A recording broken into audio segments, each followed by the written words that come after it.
stressed over and over in the New St. Thomas Institute the historic Catholic and Orthodox teaching that we found in the tome of St. Leo, that Christ is one divine person and that he's fully God and fully man, a human nature and a divine nature. But in the 600s, another theological debate crept up over the will of Christ. The question was, if Christ has a divine nature and he has a human nature, does he have a divine will and a human will, or does he just have one will? It may seem as maybe a stretch in theology, but actually is very important, as we'll see as we study in this lesson Maximus the Confessor. And it's also an instance in history in which a pope was led into error. In fact, a pope was actually condemned of heresy. He didn't speak at ex cathedra, so it doesn't affect our teaching of papal infallibility, but it is something important to know. So let's look at this controversy surrounding the monothelite heresy. The Catholic Church defined in the year 681 at the Third Council of Constantinople that Christ has both a divine and a human will, two wills, and that the monothelite belief that Christ had only one will is heretical. And the name of this heresy is monothelitism, from mono, meaning only one, and thelitismos, which refers to a will. In the year 451, at the Council of Chalcedon, the Catholic Church condemned the heresy of monophysitism. Now, the Monophysites taught that Christ has only one nature, and Leo the Great helped us see, no, there are in fact two. But unfortunately, churches in Egypt and in Syria rejected the Catholic teaching at Chalcedon, and they broke away from the Catholic Church. These churches claimed that they were Miaphysites, Mia meaning one, and not Monophysites, meaning only one. A small distinction there. And by the way, St. John Paul II signed a theological concord with these churches, which still exist to this day, and stated that, in fact, their Miaphysite Christology is Orthodox. So kind of a vindication many centuries later. But during this time, before there was a vindication and before there was St. John Paul II, the Roman Emperor Heraclius, who ruled the Roman Empire from 610 to 641, he wanted to bring the empire back together again, chiefly because out east there was the new sect of the Muslims, and they were devastating Christendom. So he needed Christendom to come back together and be united politically and theologically. And so he suggested, with his theologians, that there could be a compromise, and we could say, well, there's a human nature and a divine nature, but there's only one will, the divine will, and that maybe the Miaphysite churches would come back into full communion with the Catholic Church. Also during this time, the Pope Honorius I, he was Pope from 625 to 638, he agreed with this new theological compromise, and he said, yeah, we can get on board with this monothelite solution proposed by the Emperor Heraclius. Heraclius, by the way, dies in 641. After he dies and a new pope comes, Pope Martin I, he says, no way, we are treading into heresy. We cannot use this new compromise of the monothelite solution.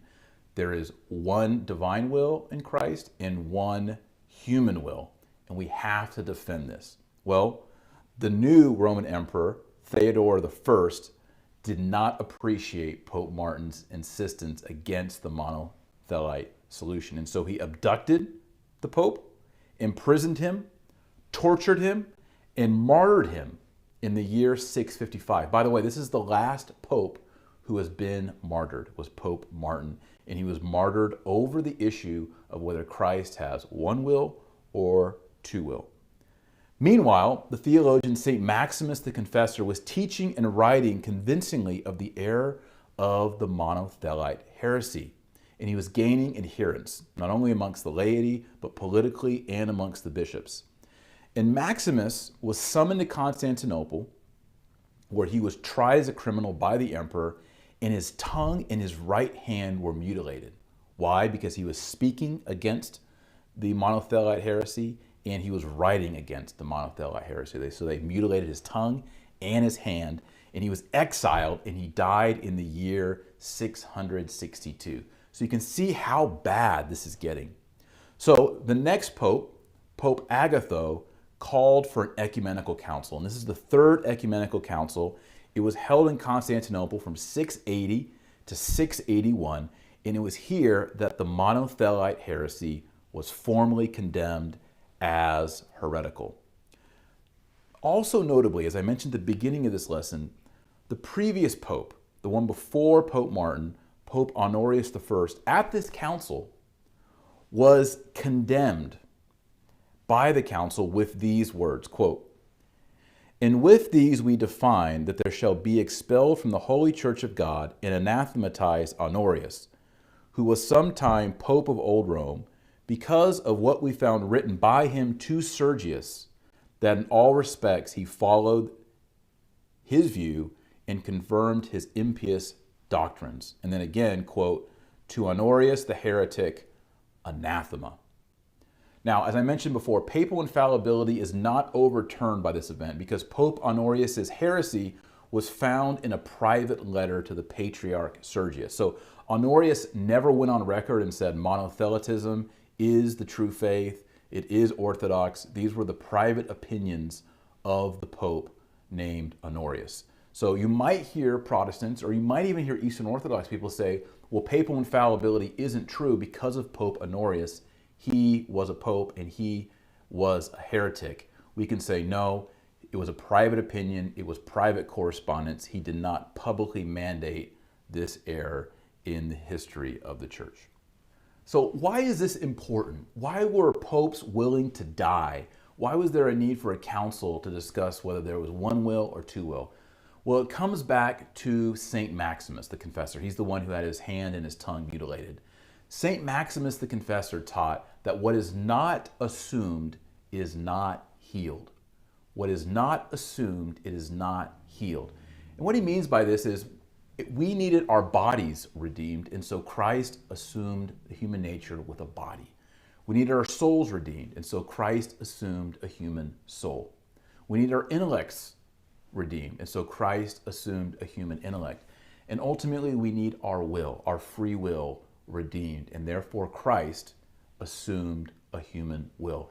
So Maximus the Confessor and Pope St. Martin are seeing in this debate literally the fight for human salvation. Can we be saved by a Christ who is not really fully human? If we say that Christ did not have a human will, how can he be human?